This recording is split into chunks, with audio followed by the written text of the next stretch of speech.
Hello YouTube, we're back here today again with another unboxing. So this is going to be a proper unboxing of the 8BitDo wireless controller, the new TMR version of the 8BitDo. Last time I didn't do a proper unboxing, I already had unboxed the controller and basically started from there, but I just wanted to know if there was any changes recently to the packaging compared to the first one, because the first one was very minimal. The joysticks didn't even come with joystick protectors, so I want to know if quality control changed a little bit. I wanted to see if there was any changes. But yeah, so this is going to be, again, like I said, just the same as the first version that I have, or my first one that I purchased. So when I purchased this one through Amazon, I believe this one was I ordered this through Amazon, and it was going to be the white one, but it ended up being the black one. I think I iterated that in my last video. Um, yeah, but so I ended up receiving the black one, and again, like I said, the box does say Hall Effects on the box. I'm not too sure if that will. I wasn't too sure if that was going to change. Just to, you know, if it did not change, it still says Hall 2.4 Bluetooth USB. Let's see. Yeah, so pretty much everything's the same so far.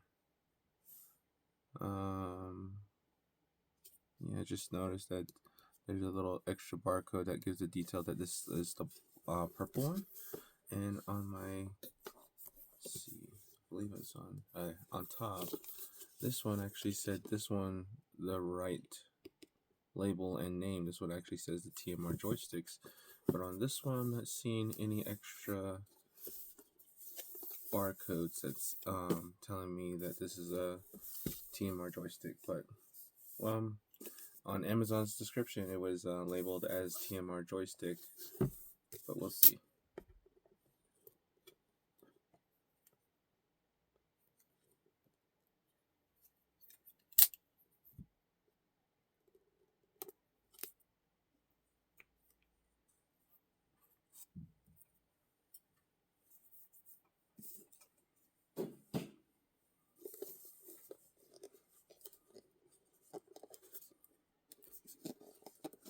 This one's oop doy.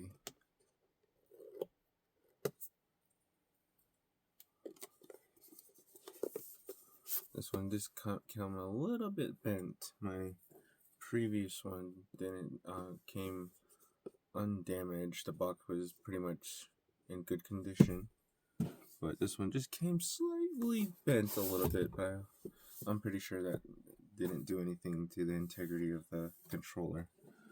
But time will tell, and we'll see.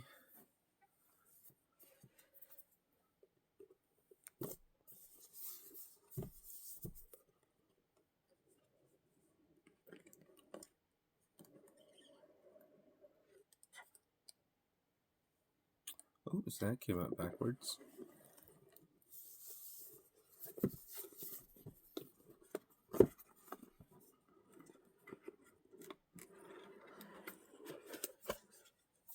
Okay, so a little foam in the box came off.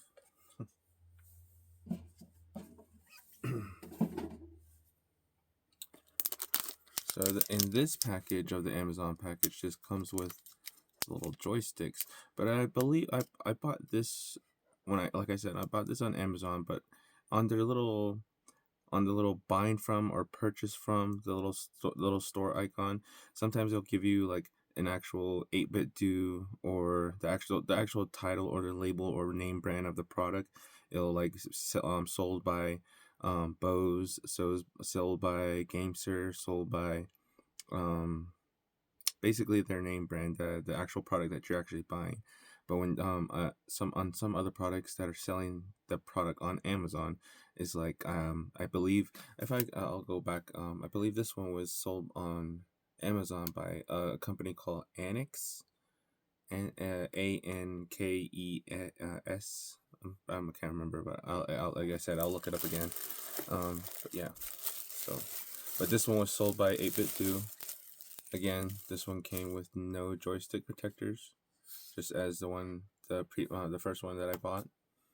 But this package came with little joystick caps inside the box by 8BitDo. So that's actually pretty cool. That's actually really nifty. So that's the only difference I noticed from my first 8BitDo.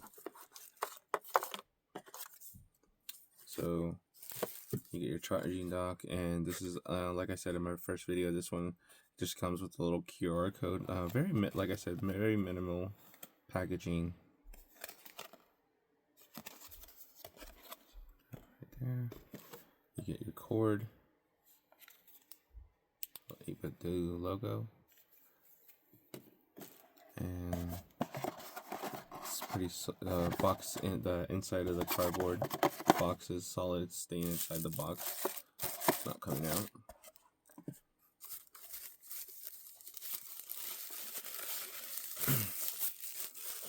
Get a nice charging dock.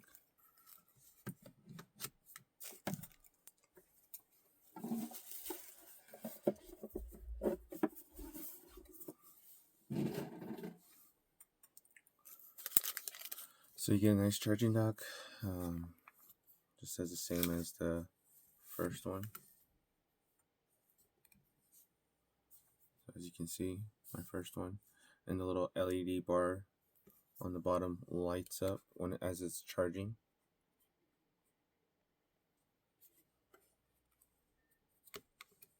Comes off the light. Yeah, so very minimal packing on this controller, as you can see, compared to my first one. I like the Talon grips that I get on Amazon. I'll leave a link in the description. But I like the Talon grips. I used the Pro Switch layout for the grips, and it seemed to work so far. As far as fitting the controller around the grips, it works pretty good. So I'm not too sure if I might do this to this one. I might leave this one stock. I like to collect things, but I do like to use things as well. So I'm gonna take off this guy, because on the first one it does come with the little plastic sticky. I put it on the front of my first box, as you can see. So I'll put it on my second. I don't really think this matters showing you guys, but that's where it went. That's where it's gonna go. So, oh, sorry, hit the camera. But we're going to update the software and do a pulling rate, and basically the whole spiel of what I like to do on my channel.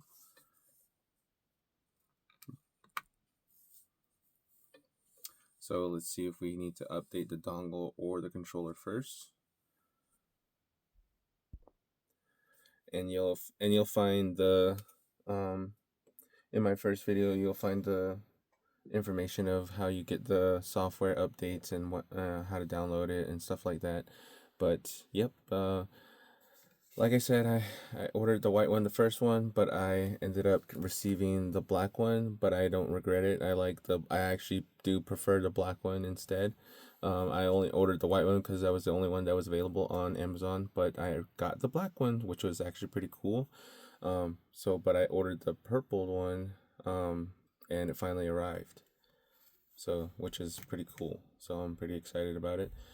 So let's go to the software update menu. See if we can find it. Let's see if I find it.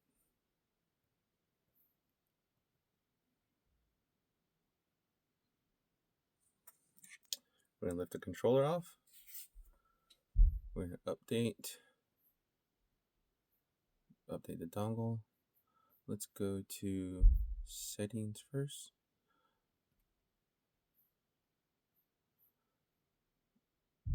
We'll get, let's do, so on my black version, I do have the beta software uploaded on that controller, but on this one I might keep this one standard or in default automatic update. So we're going to so I'm not too sure if it will show, but as you can see, there's 3 versions of this, and let's go back to settings.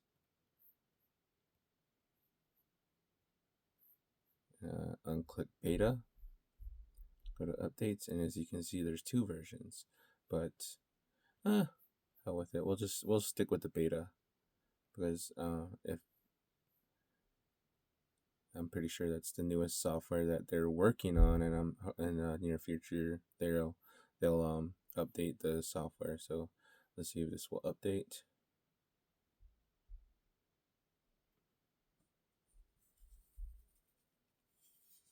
So it is updating, which is really cool, which is awesome. It's updating through the dongle to the controller. So awesome. Take a sip of my coffee.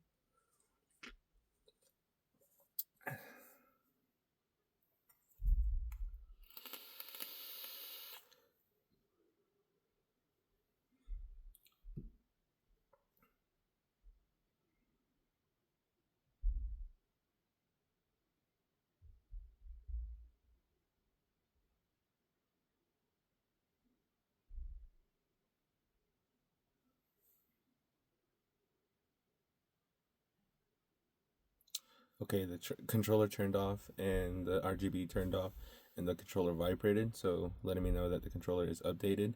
So we're going to click on update complete. Click on that. Go to update.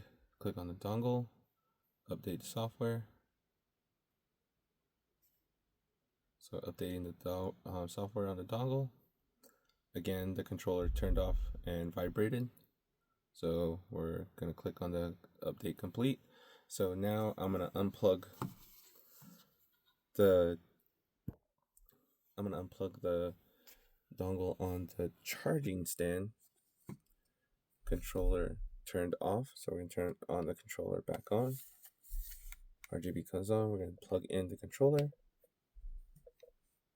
and we're going to update the controller physically.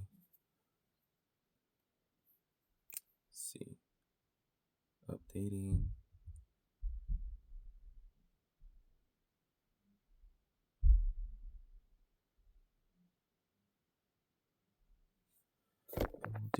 So sorry, keep on bumping the camera. And we'll do this. Let's see if this interferes. So I noticed that sometimes when you plug in your controller and your dongle at the same time, it interferes with the software. So we're gonna see if it interferes while the dongle is plugged in to the controller. Or yeah, the controller is plugged into the PC, and the charging stand is plugged into the PC, and the controller is plugged into the PC as well. Let's see if it registers both of them at the same time. I believe that's completed.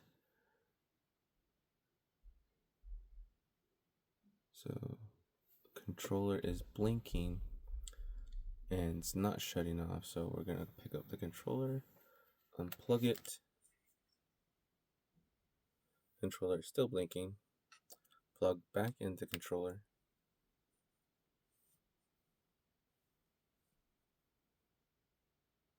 Interesting. So we're gonna close that out. Okay. So I'm wondering if we need to plug in the controller and update the dongle at the same time. So here we go. And we plug in charging stand.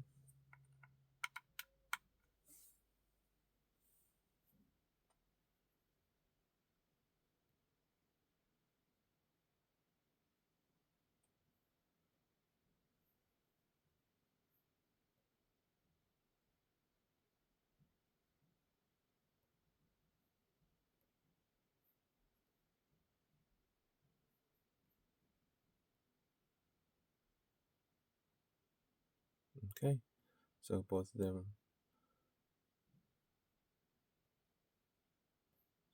home, update one more time, just for good safe measure. Update, okay, good. So we got that normal. So let's go to profiles and so interesting. So my profiles is saved on here on this software. That's actually pretty cool. I did not know that it's actually going to save on this on the actual software. So this is from my actual my black version of the controller. Um, that's what I have set up on this controller, but I did not know this was going to actually save, which is actually pretty awesome. So let's see if we can load this. Awesome, so cool, so awesome, nice. That's cool. So don't need to do anything else. So we're gonna go back here. We're gonna see if all the settings are still the same. Yep, all this. I that's super convenient. I like that it saved all this stuff and it's uploaded to my new controller. Yeah, so that's actually really awesome. We're gonna do a manual calibration and go from there. So to do the manual calibration, you will need to hold both the minus, the plus, and the both left and right bumper simultaneously, and the controller will blink.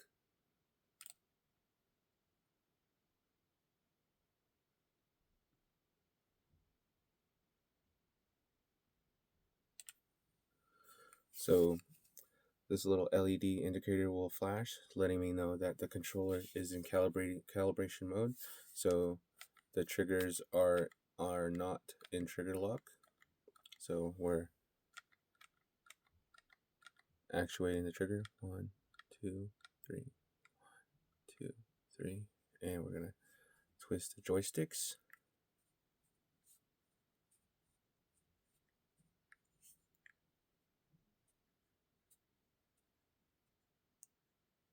And then we're gonna push those buttons again simultaneously, and LED is off, letting me know that the joystick on the controller is calibrated. And now we are going to go into, let's close this out. Actually, let's pick this profile. And to let you know how to change your profiles, you just hit and now we're in profile 1. Awesome. So we're in the Apex profile, and we're going to minimize that, minimize this. We're going to pull up the joystick tester. So this is out of the box, after calibration, after software update. This is going to be the controller test.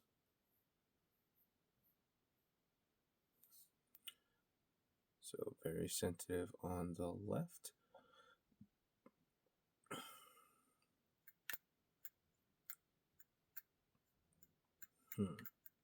Interesting, but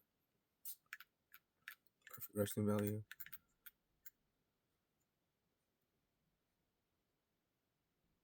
So I'm not too sure. Let's do another manual calibration on this controller and see if we can get those numbers just equal to the right side. So we're going to do one more time on the manual calibration, simultaneously pushing the minus and plus and the left and right bumper.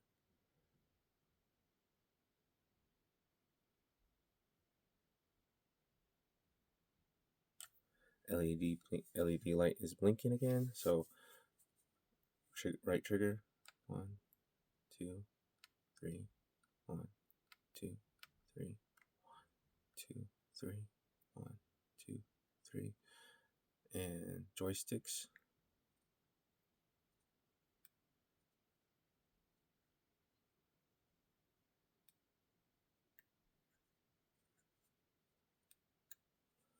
And now we're gonna push the buttons again simultaneously.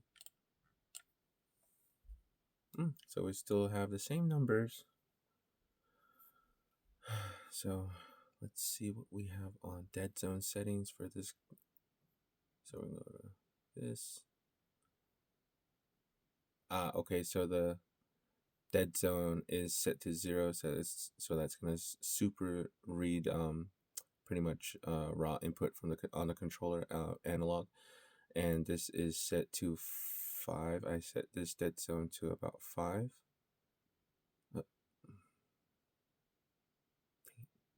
you go. Set that to 5, and this one's set to 0. That's why the numbers are a little bit different. But let's set that to 2, and we'll get different readings. As you can see, there you have it. A perfect resting value of 0.0002. Okay, so now we're going to do the circularity test.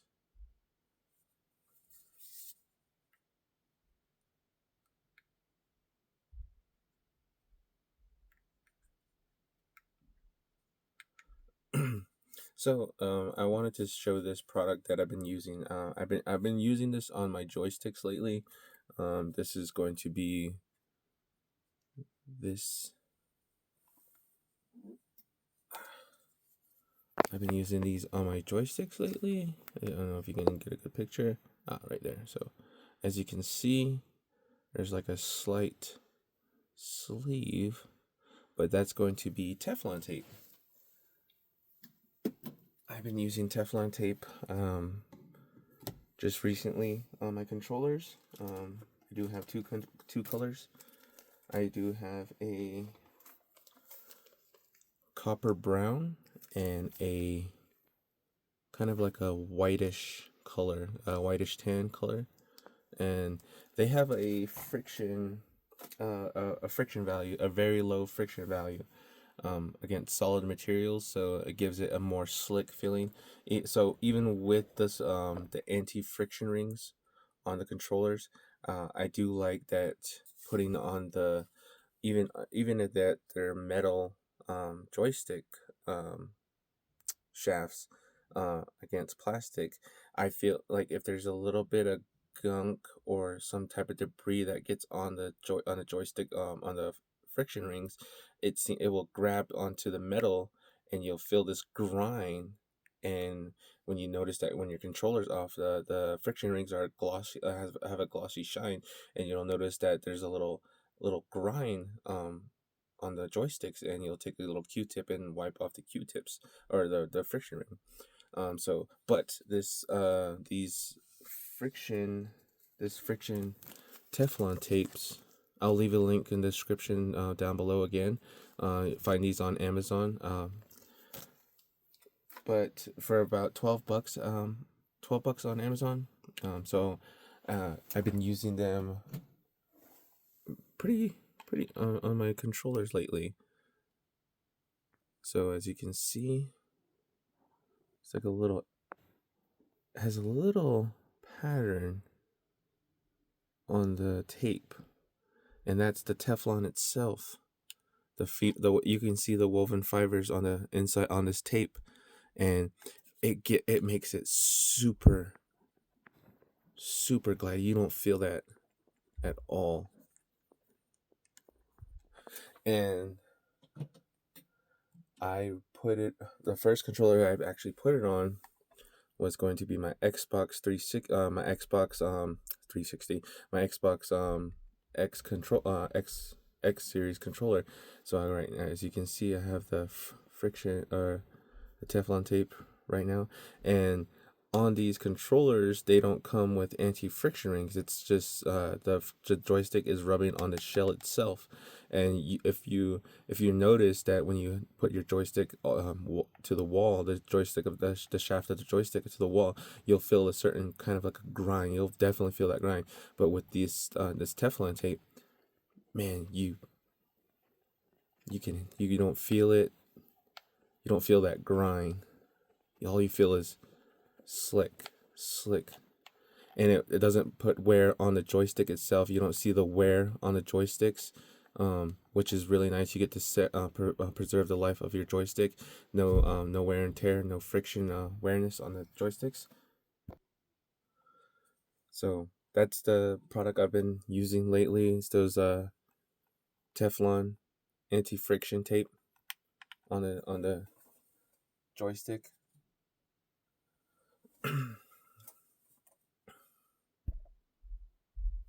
As you can see here, this is the anti-friction tape that I use for my gaming. As you can see right here, it says 3 millimeter width for gaming controllers.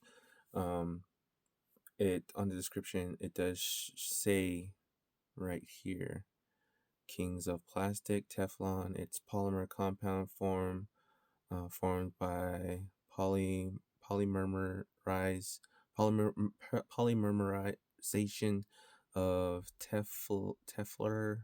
That's a very Teflorine thylene Teflor fluorothylene.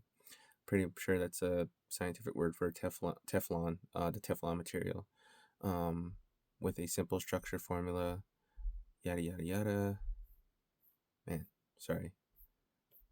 Wish I could give you a better description of what this is, but it gives you the friction value, I believe. There it is. So strong self wetting friction coefficient of 0.04, and we'll put this in search.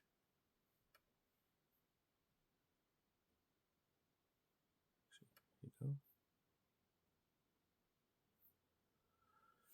go. Just pulling up a little brief description of what this stuff does, what it is. If you're looking for information on a friction coefficient of 0.04, here are some key points to consider. A friction coefficient of 0.04 indicates very low friction, often seen in lubricated surfaces. Common materials with coefficient included certain plastics and lubricated metals with low friction and beneficial in application requiring minimal resistance, such as bearing and sliding mechanisms. Um, it is important to note that the friction coefficient can vary based on the surface conditions and material. Environmental factors like temperature, humidity can also affect the friction coefficient. Always consult specific material data sheets and precise values in engineering applications. So there's your description on this Teflon tape and what it brings to the table on using it on your controllers. So like I said, I believe it's going to preserve the life of your joysticks. I use it. I've been putting it on my joysticks lately just to test it out, and I noticed that there is some discoloration on the tape happening, but I think that's just the friction itself pushing against the tape. But yeah, but we'll see in due time. The one I've been lately really testing is going to be this Xbox controller, because it's going to be it comes with basically no anti-friction rings for the joysticks. But man, on this, the anti-friction tape on the joysticks, awesome. And I know this is supposed to be the 8BitDo unboxing, but just to show the controllers that I've been testing out lately, I actually did purchase a Sony PlayStation DualSense controller. I haven't bite the bullet for a DualSense Edge yet. For the back paddles, I really want the back paddles because most of all these controllers, including the one I'm supposed to be talking about, the 8BitDo, these come with some would say they're generic back paddles, but man, as you can hear that clicky back paddles, membrane D-pad, tactile face buttons, clicky joysticks, clicky left and right bumpers,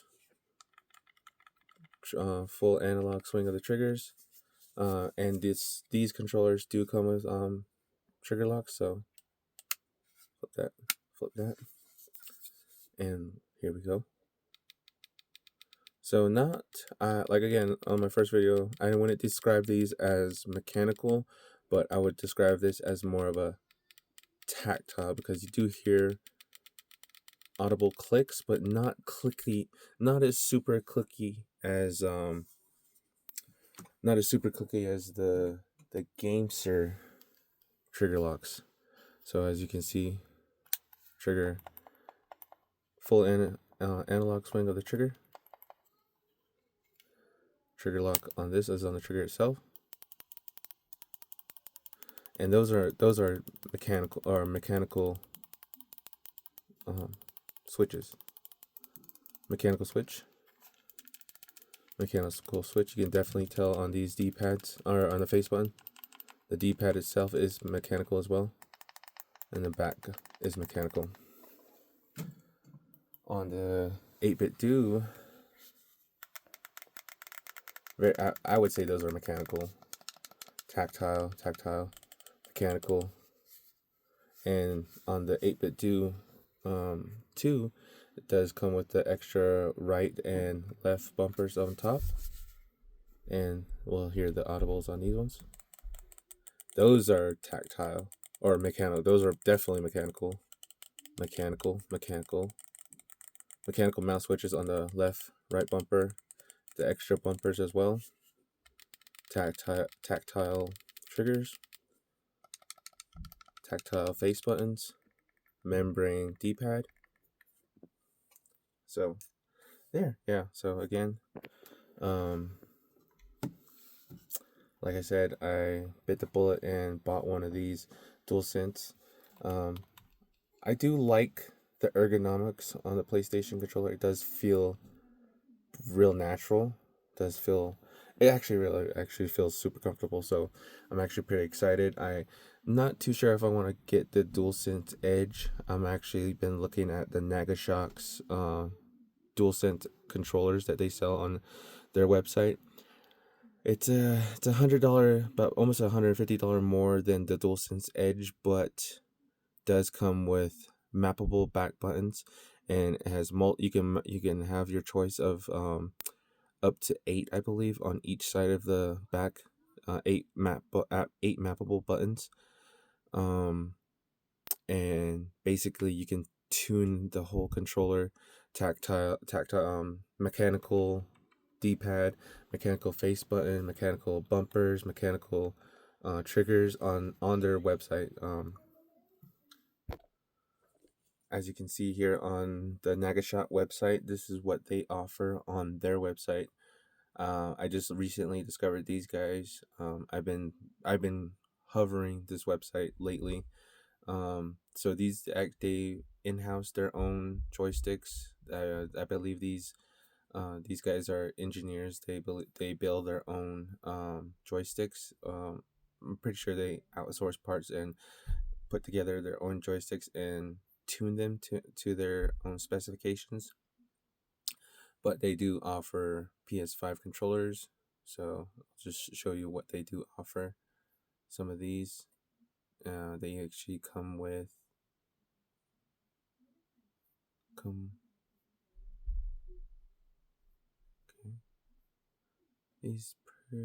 Okay, yeah. So they do come differently. So these are pre-made. for PS5 DualSense controllers. But if you want to, you can build your own as well. And this is all the customizations you can do to this controller. And here's your base price for your basically your base price for your DualSense controllers. And here you have the choice to either pick standard Hall effect, or you can stick with potentiometer, your original potentiometer joysticks that come with the controller. Stick with those and customize every button on your controller, or you get the TMR joysticks that they offer, that they build or in-house there in their own warehouse. You get the remappable chip to remap all your buttons, and I'll show you how many buttons you can actually remap. Back button, and I'll show you map.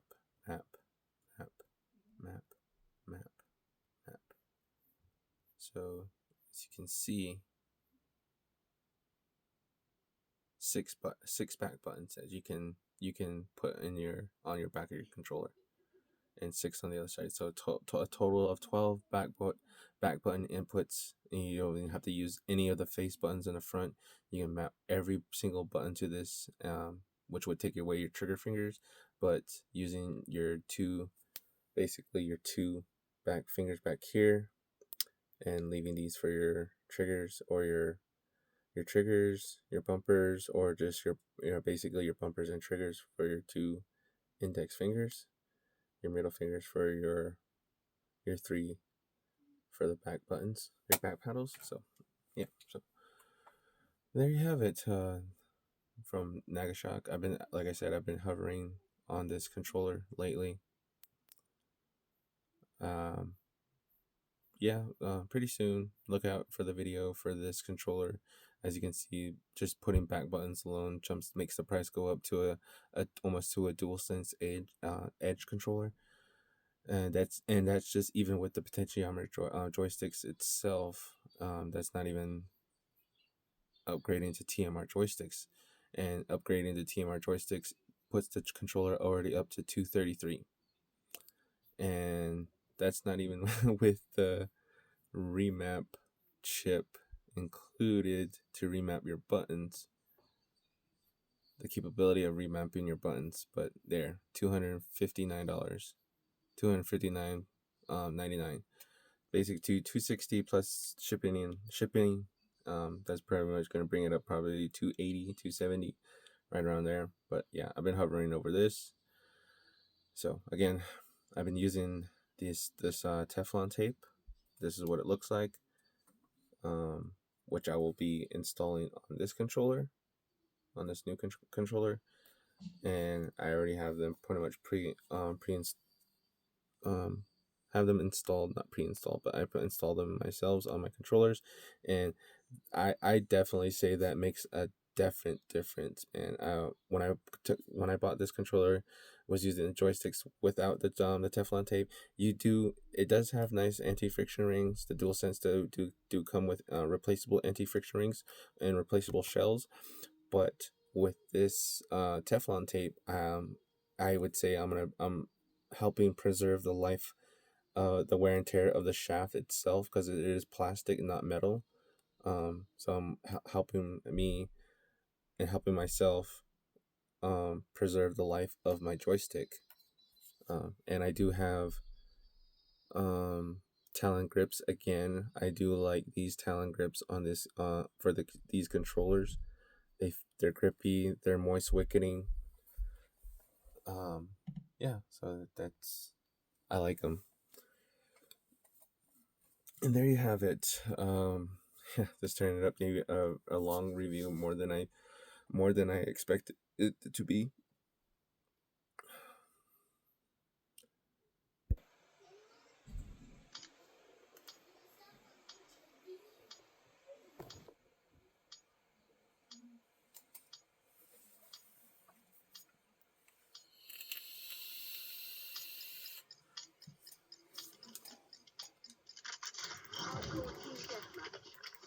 Eliminate those threats.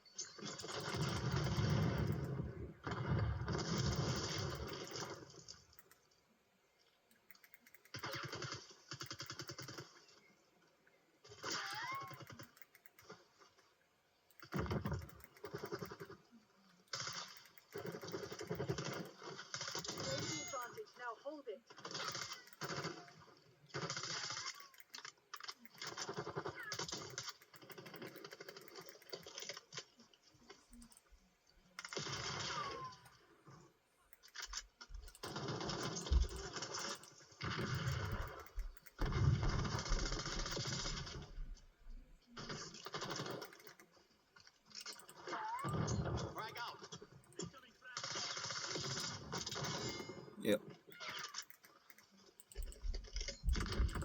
Semtex front.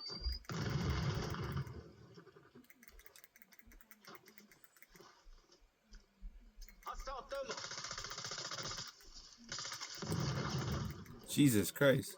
I can't believe I missed up all that. Oh my goodness.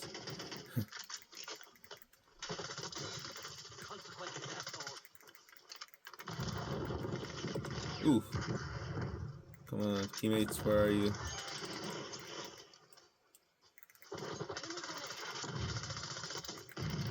Yee, that was lucky. That was luck.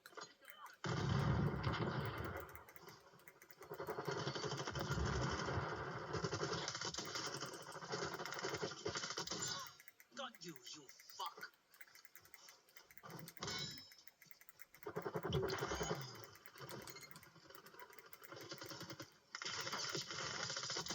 Hee. I just haven't been getting it.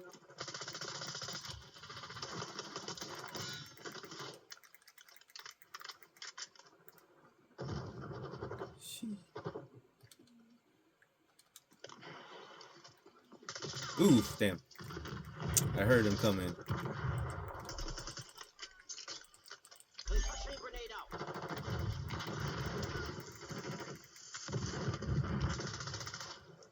Oh my goodness. Can't believe I missed that. Eat this.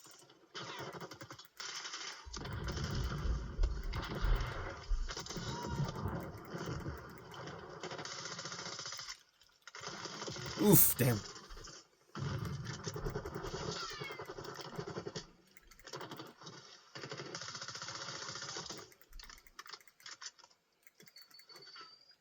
Oof, dang.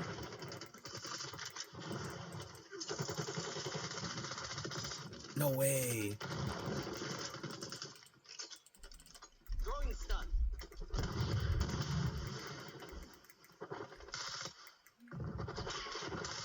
No, not playing my best game right now. No.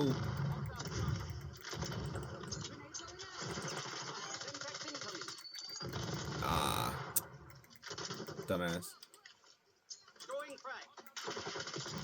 No. Oh, glitch. You guys saw that glitch. That was a glitch. That was the biggest glitch I've ever saw one. Hold the line, Crimson. This is ours to lose. Thermal incoming. Ah.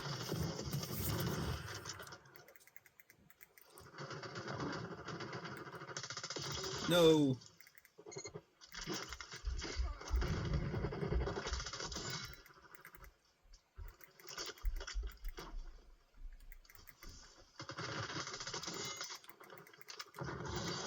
Mission goals Pretty good. green. Not too bad. The day So, is yeah. ours. The Easy trade work, off. boys. Easy work. That wasn't easy work. What? Yeah, so there you have it. A little gameplay with the new controller and the little joystick with the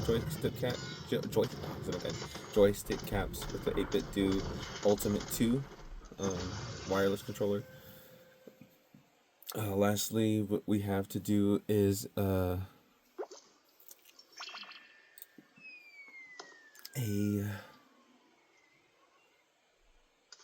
pull rate test.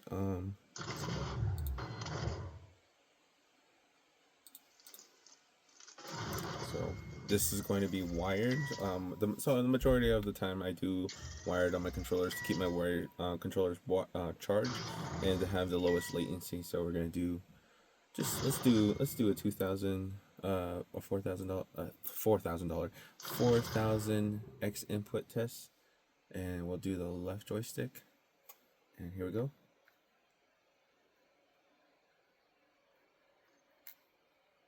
So we're pulling a 944.29 hertz out of 1,000 hertz pull rate max controller, reading at a 94.43 stability with a minimum of 0.74. Average interval is a 1 millisecond 1.06 millisecond. Maximum is going to be a 2.1 millisecond. and jitter is a 0.24, which is pretty good. I like these numbers. I do like them. So that's pretty good. I like it. There you have it. So we're going into another gameplay. Like, share, comment down below, and we'll catch you guys later on the hopefully on a Nagashot controller. But we'll see. I've been testing out this controller. Well, not this controller per se, but the black version. I'm still testing out the new Wukong Black Myth Wukong edition. I'm still testing out the GameSir Cyclone 2 still. I'm still testing out the Nova. I'm recently testing out the DualSense. So I'm testing out all these controllers. Oh, and a recent product I've got for my Xbox X controller is going to be this guy, which is going to be the You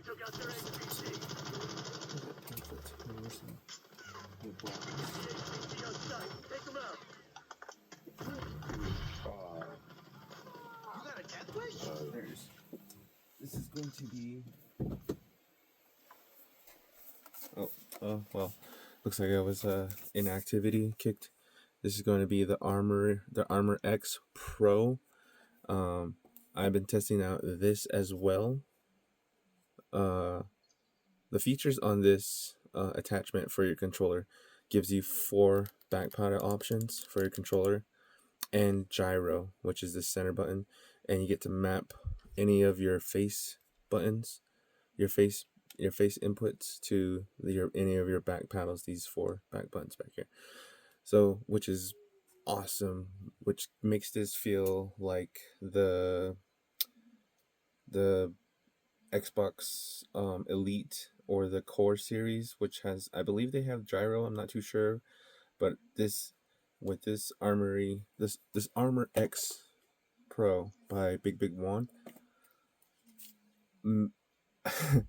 I haven't used this ever since I've gotten into the third-party controller play, but ever since I got this attachment, I've been using this controller lately more. So I've been recently retesting out my Xbox X controller. I honestly think so. These are the two main competitors in the gaming world or gaming console world: the Xbox Series X and the DualSense, the PS5 DualSense. These are the two head honchos that duke it out. This just so happens to make this feel like an Xbox Elite with features, gyro, 4 mappable buttons, and macro settings to this controller on your regular Xbox X. On this, on the other hand, I mean, you still have the touchpad, you still have the haptic triggers. That's all this has for it right now, and regular. Both these have potentiometer joysticks. To me, I've been doing a lot of comparison with the potentiometers and the Hall effects and the TMR joysticks. As far as I can tell or noticing is that the potentiometer joysticks, when you barely put any input to these joysticks, they will register and they will read. The carbon film that is rubbing or making those contacts for registering the inputs in your joysticks are basically touching. So that's a surface to surface contact, and that's reading all your inputs. That's basically, as soon as you put your finger on your joysticks, that's registering every motion that the joystick is doing in this up and down, side to side motion in your joysticks. For comparing those, the potentiometers and TMR joysticks, when you set your dead zones to your TMR joysticks, I would say those are very similar input readings.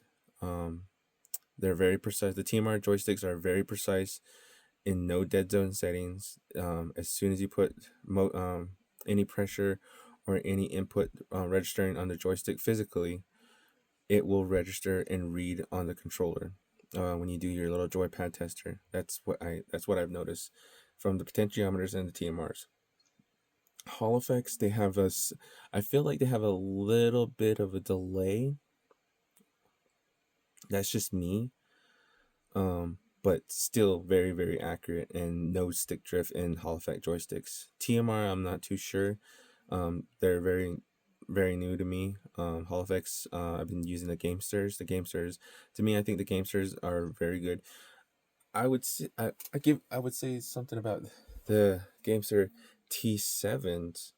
This budget friendly controller. I say these joysticks, even though this controller is wired only and pulling only 250 hertz on this controller, which is more than the actual Xbox X controller, which is 125 hertz. Basically, that's stock. It's it's oh my god, overclocked stop, or damn, I can't even find the words. It's unable to overclock on those controllers, but even on this was I was unable to overclock this with the Lords of Mice software. I was unable to overclock this, but this is actually pulling 250, which is more than, like I said, more than the Xbox X series controllers. So using these joysticks, man, these feel great, and I have no problems pushing these in, down, down, down, down, down, and I feel like I have no fear of these getting stick drift on this controller. This T7 is, I would say, this is a a battle proven controller. This is pretty good. I would say this is really good. For the Cyclone 2, I the Gamesters are giving the controller world a run for its money, because I think this itself, the Cyclone 2, has all the features that you need in a good premium pro controller. Now, even with this the TMR joysticks as well, and this has 4 the top, 2 extra shoulder buttons, and the back paddle. Gives you 4 back paddles for this controller. This gives you 2, but this, the ergonomics, I feel like these Cyclones are very, very on par with Xbox X series, Xbox Elite. The ergonomics on these controllers are very comfortable. I like the Cyclone. I am so looking forward to the G7 Pro when it comes out. The features on the G7 is trigger locks right here. I believe they have back locks for the back paddles, and extra shoulder buttons on the game G7 Pro. So I'm really looking forward to that controller when it launches. And yeah, so thank you for watching. This ended up being a very long video, talking about the many what I've been doing lately and all the many controllers that I've been testing. I'll give a comparison video later on down the road, comparing all these controllers. I would say this controller, as I've been testing out the black one, is very comparable to the Blitz 2. The only thing that the Blitz does not have, which I wish it did have, were trigger locks and full analog swing triggers with mechanical lock triggers, which would be really, really cool, which would put this up there. To me, I think the 8BitDo is a really good controller. The gyro is on par with the Blitz, the big one, Blitz 2. I would say the gyro is very, very, very similar. It's very sensitive. It's very smooth.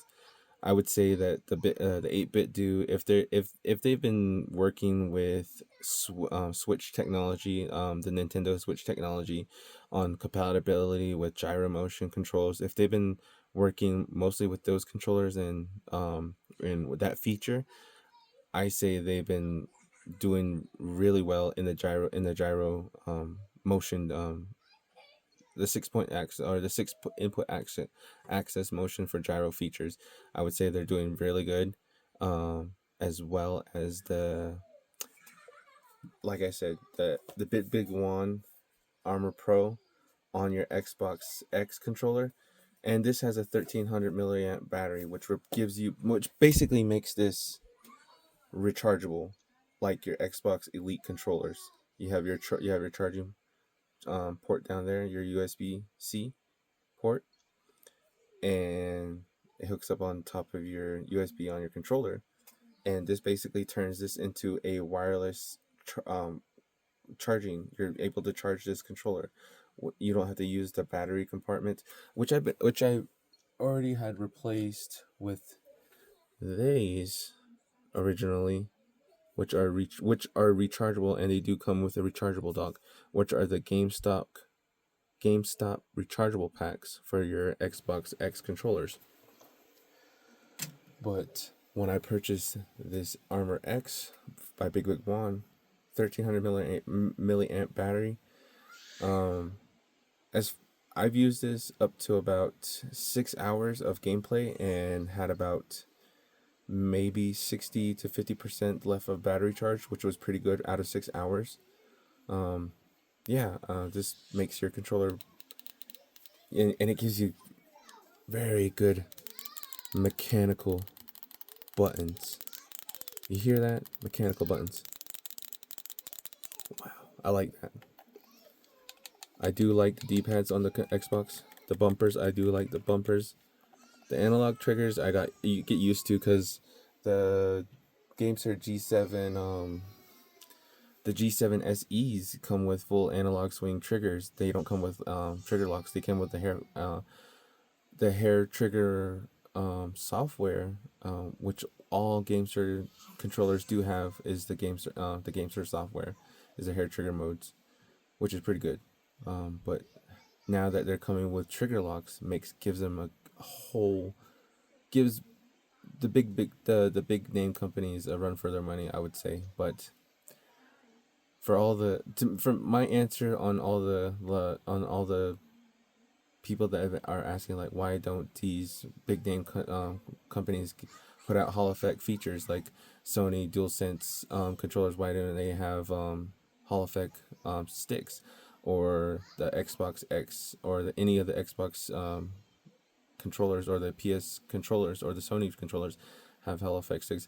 I would say that because they would lose money if they had an irreplaceable product. If the product was not able to get stick drift, they wouldn't lose money if they sold a good product. If it's not broken, why fix it, kind of deal. So if they have a product that everybody likes, that says that I would say the DualSense Edge is a super comfortable, very ergonomic controller, along with the Xbox X.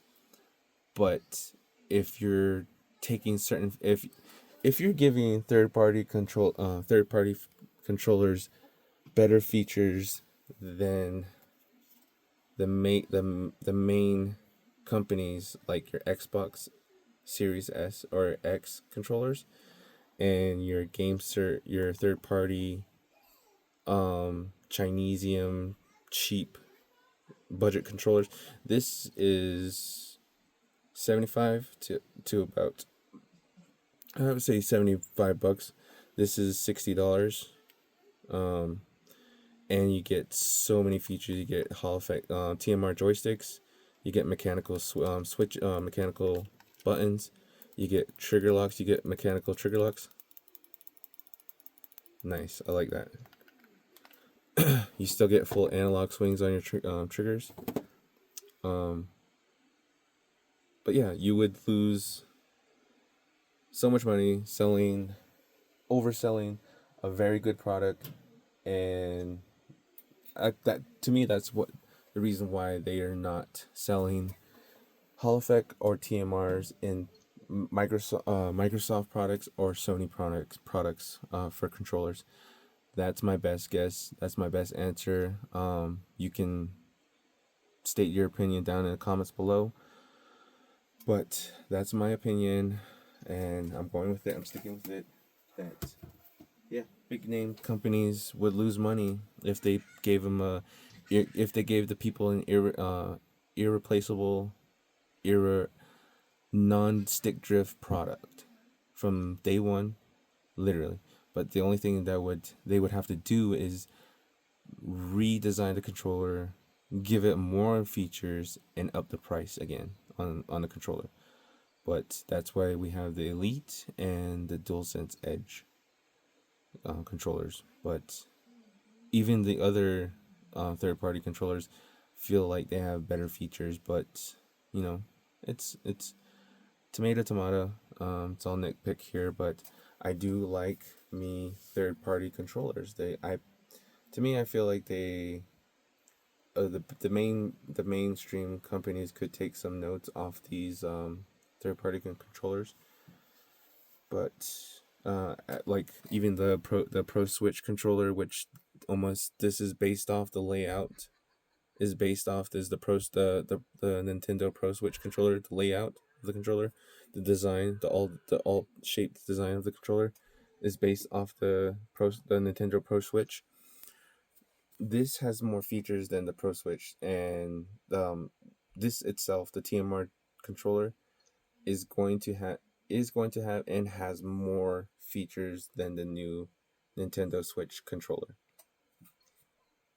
Still has, from what I've read and from what I've seen and from what I've heard, is it has analog digital triggers, no trigger stops, analog potentiometer joysticks, no Hall effect, no TMR. Um, that's pretty much what most people. I would say some people are, and not, I would to me I don't know what people are looking for actually, honestly. So I'm not gonna say I redact that statement, take back that statement that that's what most people are looking for, but they are true believers out there that only Microsoft products, only Sony products. Stick with Xbox stock, Sony stock controllers, and that's all they will stick. They will stand by. And I have no problems with that because I'm actually testing out the new the Xbox X again and the DualSense controllers, and I would say honestly they are what the all these third party controllers wish they were and what had. That's what I think. Yeah. Uh, thank you for sticking around for the extra few minutes of ranting about certain things. But like, share, comment down below. What do you guys think? Why do you think these mainstream main these big companies, Microsoft, Xbox, Sony, PlayStation, why do you think they don't use Hall effect technology or mechanical switch technology in their controllers? But maybe they're the same way. If it's not broken, why fix it? They've just been leaving it the same way, same design, same inputs. It works. If it breaks, well, the customer had liked our product enough to buy it, maybe they'll buy our product again. That's my theory. But yep, you have those true believers that will pay the money for a stock Xbox, a stock Sony, and I have no problem. I did it myself. I'll do it myself. I've been looking at the Xbox Cypher controller, which is the red see through, which is basically like this GameSir T7 controller, which is transparent. But yeah.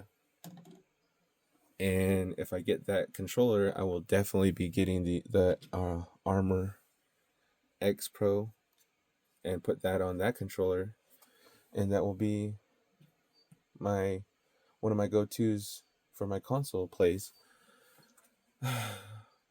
I've been doing X input tests on the DualSense Edge and the Sony or the Xbox controllers. I would say it's not the input latency as or the hertz, like the DualSense Edge is pretty much pulling at 500 hertz, and the Xbox X is pulling 125, and the Xbox X or any Xbox controllers will be pulling 125 hertz. But I don't think it's the hertz or the pulling rate of the hertz of the controllers that is what matters. I think it's the stability rate. I've been noticing that it's more of the stability rate, because if you have a higher stability rate um on the controller, if you have like a 99 or anything that's a 95 to anything that's a 99 or a 90% and above, is going to give you the strongest stability input reading. Which, when I mean stability, is it's sending you that constant signal. If it's sending you a 1 millisecond, let's just say it's sending you a consistent 1.15 millisecond input, and it's just constantly giving you that number of input readings on your controller, and it's sending that signal continuously sending that signal. I think that's where most people should be looking at, is the stability reading of the controller, because I've been testing out this controller as well, the PXN 8K, PXN 5 8K, which has the capabilities of going up to 8,000 hertz. But as testing the 8,000 hertz capability of this controller, it has the lowest stability input reading.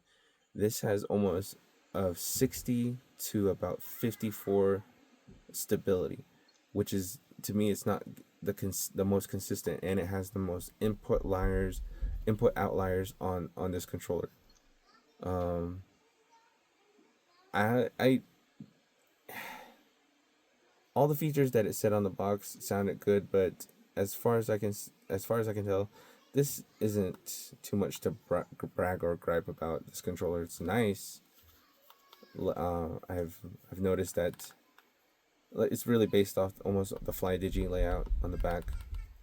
But yeah, it's it's a controller. That's all I can say, is that it's a controller. I think I'm just gonna use this as a Bluetooth controller, as like Call of Duty Mobile, for my phone.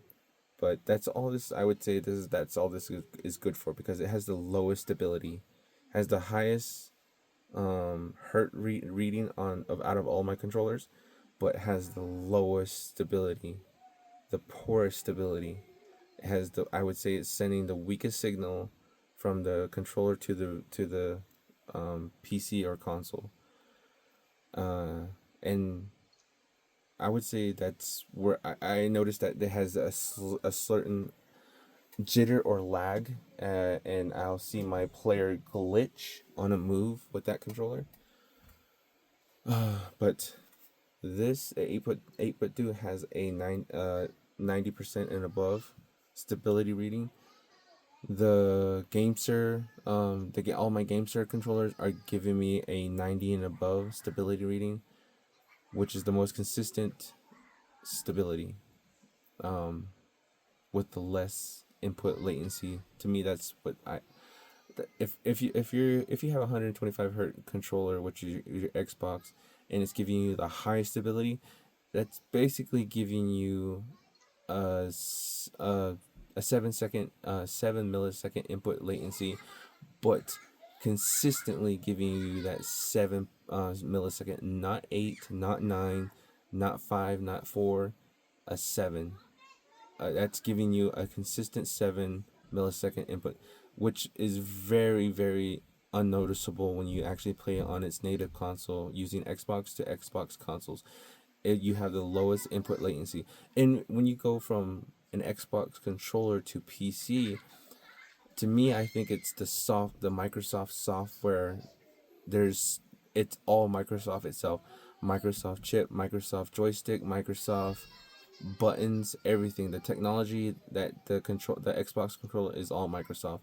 So it has the least resistance of registering inputs from, if it's a foreign part, like let's say the D-pad all the portion of the D-pad and the joystick is an outsourced let's just say it's outsourced without any Microsoft technology input programming, any type of programming that Microsoft can put on a product. It has the least resistance on an Xbox controller because it's all Microsoft, programmed by Microsoft, built by Microsoft, and it has the highest stability reading while using on a PC. I've noticed that when I plug in my Xbox X controller to my PC and playing, it's it's so minimal. You don't even notice from going from a 1,000 hertz controller to the Xbox controller. Maybe if you put it in a frame rate, maybe the button, when you press the button itself in a slow motion camera, and you'll notice a certain delay, but that's I think that's more than the human eye can capture. Um, yes, it's noticeable, but that's like if you're superly paying attention, or if you're using a camera to back up your data and recording it. So I've noticed that going from, if you're using a PC and using the Xbox, super, you get consistent almost 199 to 100 stability reading. So you're getting 7 millisecond input reading consistently. But we all know that going from the features from Xbox console to PC, we already have the Wolverine by Razer. The Wolverine 3 controller is a licensed product by Xbox, but it's not a Microsoft native product. Which, when you go from 1,000 hertz controller, it actually tells you need to downgrade to, you need to turn off the feature and use a native licensed Microsoft programming or microchip in the controller to basically read only 125. But if your controller is capable of reading 1,000 hertz and putting out 1,000 hertz in the controller, which make that 125 feature on a controller, I would say that's making that stability reading super high. I would have to see it for myself and test it for myself, which would tell me that I would have to buy a Razer, but there's many other videos out there. I'm not too sure if I'll actually bite the bullet on a Razer controller, but but the ones that have been doing it right, I would say 8BitDo, Big One, GameSir, definitely GameSir, are one of the main companies out there that the major companies are. I don't even know if they're major because they're third party, but they're not major. But they are looked at by the PC gaming world. Other than console is strictly Xbox and Sony or Nintendo. But if you're looking to third party controllers, 8BitDo, GameSir, and other controllers out there have this has more features and better features than the Turtle Beach Stealth Ultra, or even the Apex 4 has better features than the Stealth Ultra, or even the input latencies on when you go to Gamepad and you compare GameSir controllers, wired controllers to super expensive controllers, and the input latency is crappy. Basically, you buy a very expensive controller and you're basically pulling 8 milliseconds to basically an unplayable controller. So yeah, that's my input and my opinion on that topic on stability reading. Let me know down in the comments below what you think. Tell me if I'm wrong. Tell me if there's a better way on how to explain it, or a better way to put it. On bigger companies not putting certain technology in their product. Um, but if they did, it'd be super expensive.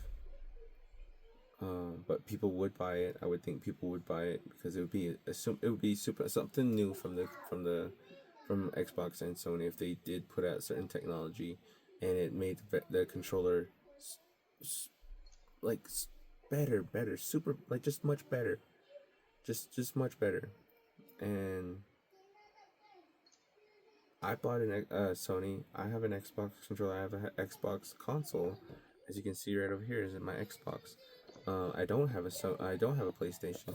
I actually do want a PlayStation station, so that might be my next purchase down later on down the road is to get an actual PlayStation console and play on that because I've been mostly an Xbox console player, but but I've been switching up to PC, and I've noticed that I've been playing more of my games on my PC than on my consoles, and my consoles more have been mostly like just for staying at home. But if I want to go anywhere, I can take my PC.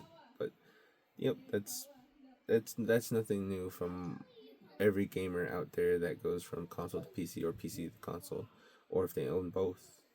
Um, but I do want a PS5.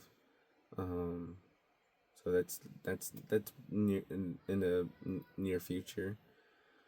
But as I can do these videos testing controllers, yeah, me honestly, there's almost two controller brands or 2 to 3 controller brands that I will stick with. Big One, 8BitDo, and Gamester controllers. Those are literally the 3 I will stick with and purchase because I have a lot of Gamester controllers. I have 2 Gamester G7 SEs, 2 G7 HEs, 3 Gamester Cyclones, 2 Novas, 1 Tarantula Pro, and let's see, I believe that's it. And for 8-bit dudes, I have 3 8-bit dude controllers. Actually no, I have 4. I have 2 Ultimate 2s, 1 Ultimate 2C, the Black Wukong edition, and my little 8-bit do my little 8-bit do controller. I was wondering why. So like I said, purchasing an 8-bit do product on Amazon by 8-bit do, you will get these joystick caps. As you can see here, these came with the joystick caps, the same as these. As for this controller, this was sold by a company on Amazon. I will find it. I believe it's Annex.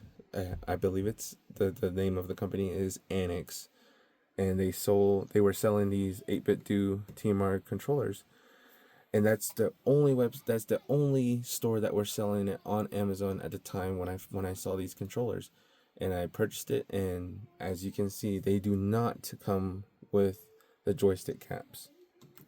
But buying actual 8-bit do products on Amazon by 8-bit do, you do get the joystick caps, which I do find interesting. So I'm not too sure why, or I'm again, my best guess is that the 8-bit do distributors um sell their product that are secondhand 8-bit do co-owners, or they sell 8-bit do products. Like Best Buy. Best Buy does sell 8-bit do products, but it's one of those things that is it sold by Best Buy or is it sold by 8-bit do itself? But there is partnerships where Best Buy will say we bought it by Annex, but but it's an 8-bit do product, or they are given or contracted by 8-bit do, and they do sell 8-bit do products. That either or. So again, I'm just going on and ranting on this video. I think that's why I wanted to make this video. It's just the rant. But that's my again. I will be putting out a video out there on the controller that I like out of all the many controllers that I own. Um, Testing out the 3 or the 4 controllers that I do have that are TMR: the 8BitDo, the Cyclone 2, the Tarantula, and the Big One Blitz 2. Those are the four controllers that I do that I own that I have TMR joysticks. So I will do a video comparing those four controllers. And among the Hall effect the among the oh, okay, one more company that I will definitely always be looking out for is the Fly Digis as well. So 8BitDo, GameSir, Fly Digi. Yep. So yeah, I believe that's it. GameSir, 8BitDo, Fly Digi, and jeez, and oh, sorry, Big One. There you go. Big One, GameSir, Fly Digi, and 8BitDo. Those are the four main companies that I will buy. I will always look out for a product from them because I like their product. I do like their features for their controllers. Um, the features on the 8BitDos are I would say they're limited, but they do and get the job done. The Big One has a crazy app feature to customize your controller by up to the keyboard input to, using a keyboard input on your controller, to super advanced settings for your gyros, super advanced settings for your joystick, super advanced settings for everything on the Big One. I say the Big One has, as far as app wise, they have the almost the best. I would say they have the best feature for apps support. GameSir too as well.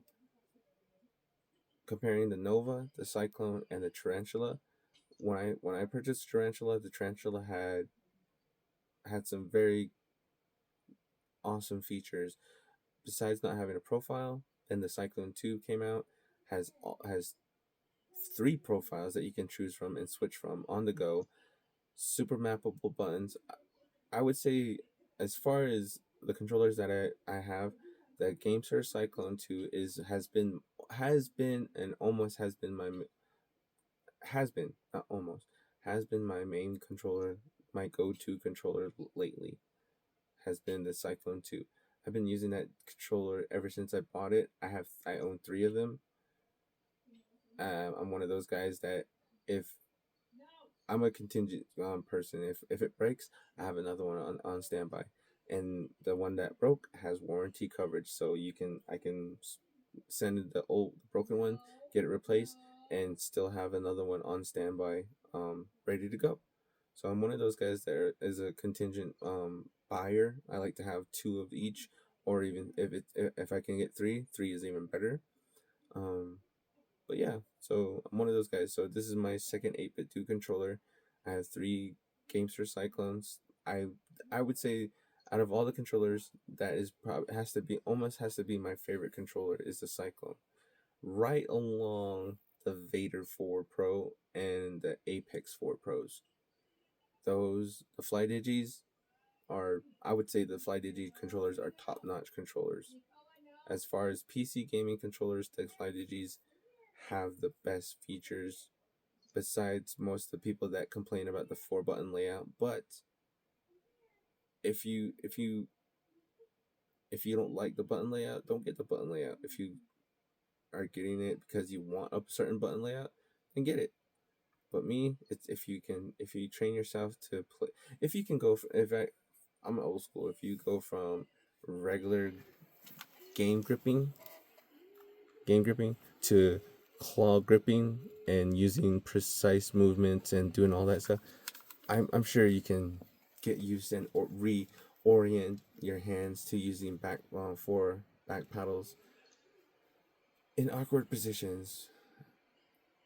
If you know the controller is good, has good features, but it has a certain nitpick, there's not, I would say that to me there's not a perfect controller out there, as far as the main competitors at like Xbox and Sony, because I've had an Elite controller before, but it had a crazy stick drift grind on the left joystick, every time every time I would roll the joystick around clockwise, and it would hit the bottom right corner, you would feel this grind, and it would actually lock up.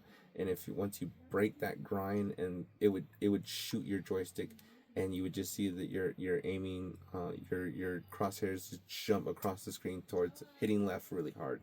So that was a no go. So I had to return that controller and get my money back, and that pretty much scared me away from getting another Xbox Elite controller. I did purchase that from Walmart. The box was in great condition. Didn't look like it was dropped. Nothing. No scuff marks, no scratch marks on the box. Nothing. It looked like it was a pristine controller. Took it out of the box. I literally had that controller for about a week and a half, and it developed a crazy grind in the left joystick. Had to send it back because I was not gonna deal with that. Spending that much money on my first pro controller, and having that crazy issue, I was devastated, and it didn't make me believe in the actual product as far as controller wise. But I like the Xbox. The Xbox itself, the console itself, is nice, but as far as features, uh, the Xbox Elite 2 is a good controller. I would say when I first bought it, it was great having it. The back paddles on those controllers are great. The way it has laid out, and the way you can lay it out is great. Um, but that even and it has the first stick tension adjustments, um, that the Apex 4, I would say the Apex 4 by FlyDigi mapped and tried to copy the Xbox Elite controller, the adjustment, the joystick adjustment on the fly adjustment. I would say the Xbox is one who did it first. But if they did it right, I'm not too sure. FlyDigi, on the other hand, has done it right. Even with the Fatal Orb Pro, the joystick outside ring adjustment, for fast adjustment, on the fly adjustments, for high, strong stick tension, and low stick tension, and the Apex 4. So the Apex 4 Wukong has the joystick tension screws on the outside of the shell, and it's accessible on the outside of the shell. Compared to the original Apex 4, which had a removable front plate, a magnetic front plate, which the screw adjustment, which was underneath the faceplate, made it inconvenient. But once you set your adjustment, you just throw the faceplate back on, and leave it at that. You would just basically be growing your right thumb grip, if you had a stiffer adjustment. But if you kept it at a stock, basically at a default setting of the stick adjustment, there's nothing else you need to do or have to do. But yeah, again, I'm ranting again about what I think about controllers, what I've been testing, what I think, what I use, what I like, my features, what games I like to play. I'm gonna re-download the Off Grid game. I've been hearing good things about the game Off Grid. That's gonna be another FPS game that I will be playing again, or be playing. And yeah, so my 8BitDo controller, and my Black Myth Wukong edition, the Ultimate 2C, and now my Ultimate 2. So yeah, FlyDigis. I love FlyDigi controllers. 2 Vader 4 Pros, 2 Apex 4s. So I like to have. Like I said, I'm a contingent person. Like to have spare things on the side. If one controller breaks, and I do have warranties on most of all my controllers. So, yeah. Like, share, comment down below. And we'll catch you guys next time on another video. on another review video. Could be a gun competition video. I haven't done one of those lately, but there's a gun competition this weekend, so that might be an option. Or later on down the road, if I purchase the Nagashot controller, the PS5 Nagashot controller by Nagashot, um, as my pro controller, or I might even get an Xbox layout controller by Nagashot because they sell Xbox layout controllers as well. Um, but but yeah, those are the controllers that I'm testing and still testing. I'll put an updated video on which controller I think is the best. I will give my top 3 controllers, um maybe even my top 4 or even top 5. But as far as my controller selection goes, it's just mostly Gamester, FlyDigi, 8BitDo's, my PNX, my one Sony, my DualSense. But the controllers that I will tell you that I like, or which one I think the top 3 and the best features that I like from them, and why I like them. But yeah, like, share, comment down below. I'm sorry that this was a long video. But yeah, thank you for watching. If you've been watching this long, thank you. Thank you for listening. Catch you guys later. Bye.